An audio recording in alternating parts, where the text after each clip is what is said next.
too many amateur golfers don't spend time coming to the driving range, but unfortunately when they don't do the things correctly to actually help them with their golf.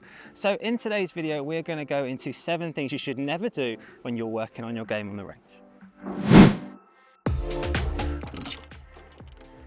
Right, unfortunately, too many times people come to the driving range without a plan. They're just hitting balls without any thought or care. And what's the first thing they normally go for? Straight for the driver, banging balls down there, hoping they're going to get better. I want you to go to the driving range with a plan. You need to have a good idea of what you are doing that day. Are you actually playing golf on the range by going through some different shots? Are you actually working on your golf swing, so actually playing golf swing? Whatever you are, make a plan and actually stick to it. You can have some fun at the end of the driving range by hitting some drivers, but if you're working on your swing, work on your swing.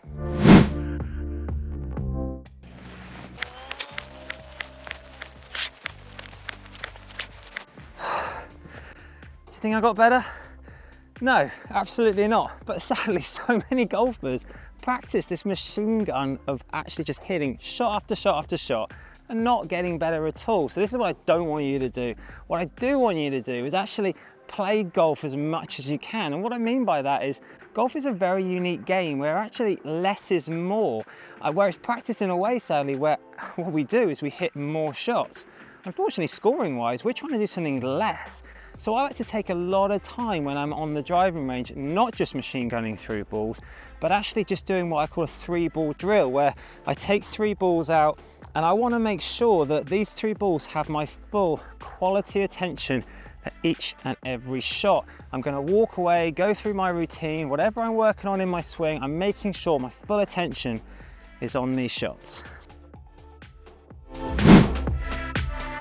Sadly, not a lot of golfers actually take the time to record their swing when they're on the driving range. They rely so much more on feel as opposed to actually what is actually happening.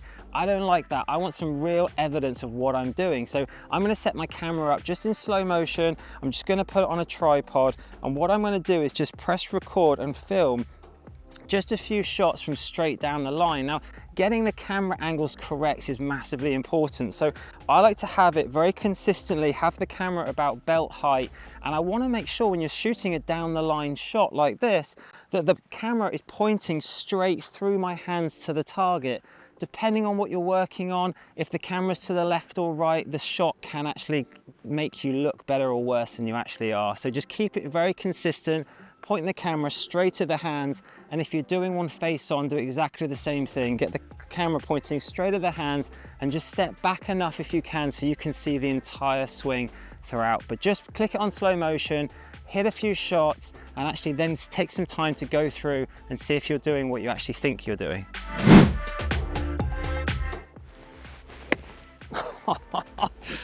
Oh. Okay, so I'm hitting it like a bit of a donkey on the driving range, but actually it's okay because this is a safe space to actually work on your game. Of course, I want to get good, I want to get better, and I want to be able to take it onto the golf course. But when you're on the driving range and you're actually working on your swing, take the time to work on your swing. Too many times I see golfers just pretty much just showing off to their friends, making these good strikes, looking good. But if you're working on your swing, work on your swing. If you're working on a technique, you are trying to change a movement pattern, and it doesn't need to be perfect.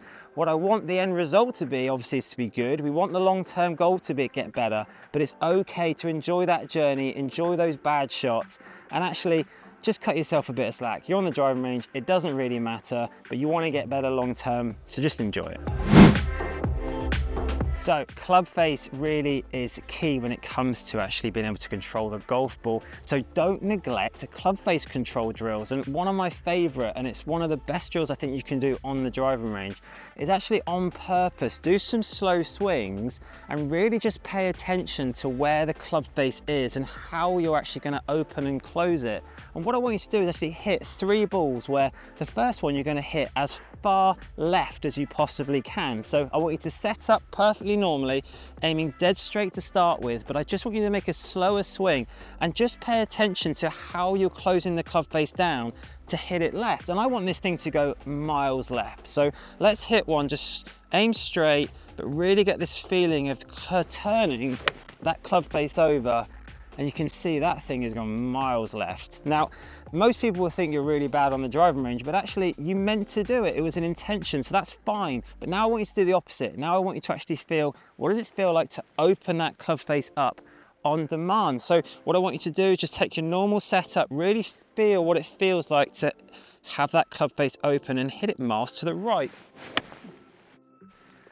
Wow, I mean, that one went off the driving range, but you can see I've got a good, clear understanding of what it takes and what it feels like to close the face, what it feels like to open the face. Now, hopefully you can understand, if you can experience both ends of the spectrum, you can find the middle ground. With this one, I just want to aim straight, get that club face going straight at the middle and trap that middle ground.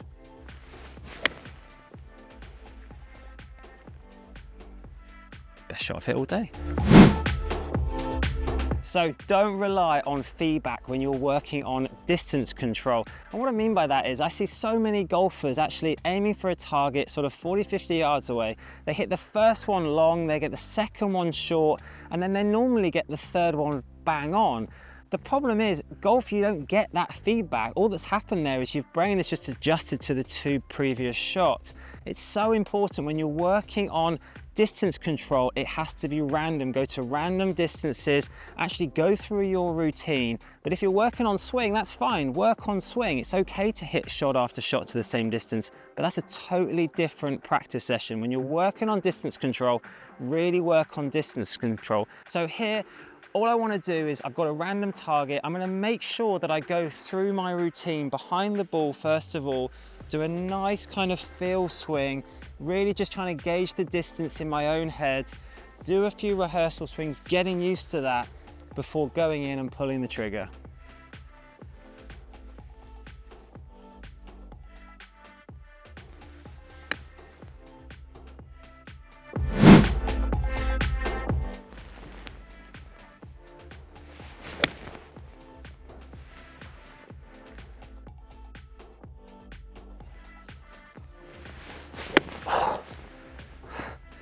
Right, I don't want you to get just good at drills. You've got to be able to put it into the full swing. And too many times I see golfers just doing this. They're getting so good at drills, and drills are great, by the way, but it needs to be able to move into your full swing. So you have to mix it up a bit. I love to actually take some time to go from drill to full shot, drill to full shot, just doing alternate shots, getting used to that movement pattern that you're learning in the drill, and then being able to put it into real life, into a full swing. The other thing that I love to do is just do the drill and the full swing slowly and get faster and faster and faster. If you can't, if you're not seeing that good new move that you're trying to put in with the drill at slow speed, there is no chance it's going to happen at full speed. So take your time, go through some drills, whatever the drill that you're working on, and just make sure that every time you do it, you take the time to do a full swing and keep mixing it up and get those drills working for your full swing. So I hope you enjoyed that video of 7 things you should not do the next time you go to the driving range. And hopefully you learned a few things of what you should do next time you go and practice. Please make sure you like and subscribe to the Golf Monthly YouTube channel, and we look forward to seeing you soon.